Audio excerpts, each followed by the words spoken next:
After a recent really big storm, my Yamundi Kwandong snapped. 2/3 of it lost in the storm. And there was this big ripped branch all the way down. So we cut it off properly with a bit of an angle, probably a little bit too severe, but it will work really, really well. And as you can see, there's some shoots now starting to appear.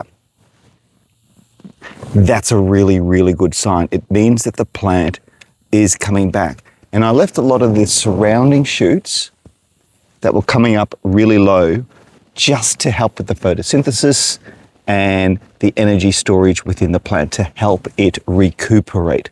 Now, once these start to take off, I'll be able to remove and trim these other branches so that the main trunk is re-established, regrown, and it can create the shape that it was meant to be. And it could be one of these lower branches become the dominant. The ones really, really high might have too much of a weak connection, but I'll wait and see how it grows, how it develops before I remove any of these baby shoots.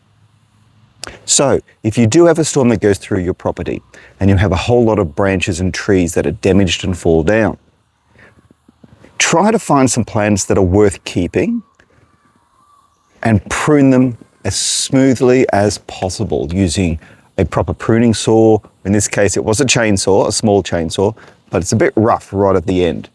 Now, do you need to paint the end? Back in the 60s and 70s, it was the technique. These days, we let the plant naturally seal itself up, and the technique is called compartmentalization. It's a really long word. It doesn't even fit into Scrabble. But this will naturally heal the wound that's here, and the growing shoots will grow really, really well. But as I said, the ones towards the top will have a really weak joint, so ones a little bit lower will be more superior and stronger. And I will select one of those as the main trunk to take over in the future. So that's my garden tip for today.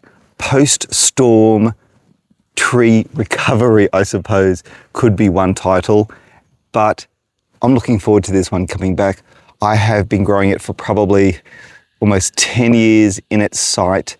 It was looking absolutely fantastic. It was about 3 meters tall, and a nearby gum tree fell down a branch and just completely, nearly wiped it out. I had orchids on it, the whole lot, so I've re-established them elsewhere as well. So that's your garden tip for today, looking after the plants if they've been damaged by a storm and hoping that they grow back really, really well with a bit of TLC and careful monitoring them until that new growth happens.